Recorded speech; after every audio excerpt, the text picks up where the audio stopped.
On va tout de suite parler à Daniel Pilon, président, je le disais, de la...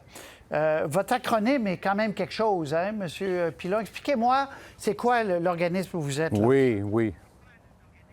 Bien, nous, c'est la Société de conservation et d'aménagement de la rivière Châteauguay, mais plus connue comme OBV, Organisme de bassin versant. Bon. C'est surtout ça. On est une des 40 OBV au Québec, vous savez. C'est surtout comme ça qu'on doit nous appeler, OBV Scablic. Et vous écrivez une lettre ce matin qui est signée par la mairesse de Longueuil et par d'autres en disant « L'eau manque déjà ». Faites-moi un portrait de la situation à Montérégie. Là.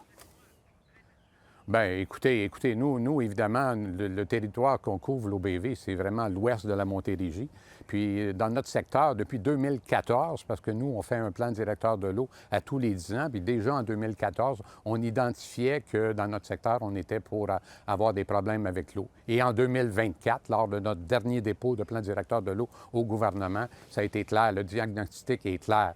On va avoir un problème. Il y a une surconsommation de l'eau dans notre région comme telle.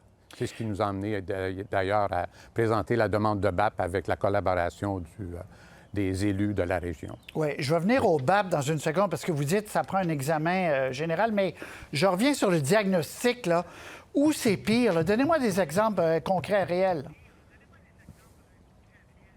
Bien, nous, quand je parle de l'ouest de la Montérégie, je parle de la région de Châteauguay, je parle de la région de Mercier, les jardins du Québec, Saint-Rémy, par exemple, ils ont des problèmes récurrents d'eau dans ce coin-là.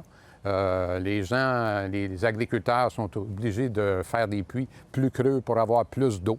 C'est vraiment dans ces régions-là où le besoin est le plus criant. Et vous savez, notre territoire couvre les jardins, ce qu'on appelle les jardins du Québec, là, le coin des Terres Noires de Sherrington et Saint-Rémy et Saint-Michel. Fait que c'est assez important. C'est assez important que les gens soient conscientisés sur ce manque d'eau-là. Bon, alors qu'est-ce qu'on fait? Vous dites un BAP aiderait à mieux identifier le problème et les solutions? Oui, exactement. La première chose au niveau d'un BAP, c'est vraiment d'avoir un diagnostic clair de ce qui se passe. Je pense qu'on pourrait avoir les experts qui viennent témoigner, qui pourraient nous dire vraiment quelle est la situation, et aussi d'avoir des indicateurs clairs.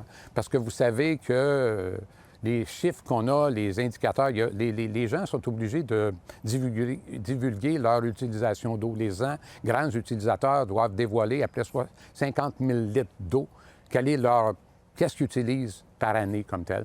Mais ces chiffres-là sont un peu tronqués, sont un peu faux, puis c'est des données qui sont difficiles à obtenir. On voudrait que le gouvernement se penche là-dessus, puis vraiment puisse établir des règles pour avoir des indicateurs clairs, pour vraiment connaître la situation, autant pour nous, les OBV, qu'au niveau aussi des municipalités qui pourraient intervenir, puis qui pourraient se poser des questions lorsqu'ils doivent approuver des projets domiciliaires, par exemple, et pour savoir quelle est la situation comme telle.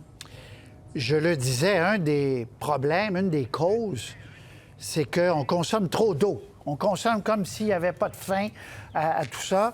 Est-ce que Repentigny a mis sur pied un système de compteur d'eau et que ça fonctionne là-bas, les gens sont conscients, puis après un certain nombre de litres, ils payent plus? Est-ce que, inévitablement, on s'en va là au Québec? Là? Bien, moi, je croirais que oui. Je pense qu'il faut donner une valeur à l'eau. Autant, on sait que les infrastructures sont désuètes au niveau des villes comme telles, bien, il y a un coût à ça. Puis, évidemment, je pense que c'est là où on s'en va, que l'utilisateur payeur, bien, évidemment, puisse avoir... il faut l'identifier. Combien ça coûte d'utiliser 1 litre d'eau? Puis on s'en va là. Malheureusement, on s'en va là. Puis comme vous disiez en introduction, le Québec, on a toujours dit, il n'y en aura pas de problème d'eau. On a des lacs partout. On a beaucoup de disponibilité d'eau. Mais non. On est pris dans une situation actuellement aussi à cause de déversement. Si on parle de la région de Mercier, par exemple, particulièrement, vous savez, le désastre écologique qu'il y a eu dans ce coin-là, bien, c'est ça. On n'est pas à l'abri des désastres, puis on n'est pas à l'abri de... Il faut faire attention à notre consommation. Il faut être sensibilisé. On le fait depuis longtemps avec les villes, avec les citoyens, mais je ne sais pas, ça ne rentre pas vraiment. Il va falloir faire autre chose. Puis peut-être qu'on mette un coup à l'eau, oui, ça va peut-être là, clairement faire en sorte que les gens soient conscients de leur utilisation. Vous, est-ce que dans votre vie, M. Pilon, vous faites attention, puis vos proches, puis des douches, puis j'imagine, vous ne lavez pas votre entrée avec le tuyau, là? Non, absolument pas. Puis d'ailleurs, moi, j'habite en zone rurale, donc j'ai un puits artésien. Vous savez, la meilleure façon d'être conscientisé, c'est notre puits. Puis Oui. quand on est en période de sécheresse, on s'inquiète toujours. Oui, on va-tu manquer d'eau? On va-tu avoir assez d'eau? C'est vraiment, là, à tous les jours. On n'utilise pas... Puis vous savez, flusher la toilette à chaque fois, non. Mettons qu'on attend. C'est un petit signe, c'est un petit geste facile, mais... On attend qu'on soit vraiment obligé de le faire. On économise l'eau à tous les endroits qu'on peut. Oui, J'ai pas donné les chiffres de l'Europe, mais par rapport à l'Europe, la consommation d'eau, c'est hallucinant comme c'est élevé chez nous. Très bien. Merci, M. Pilon. On va se reparler, Oui. puis on verra s'il y a un BAP ou pas déclenché. Merci beaucoup.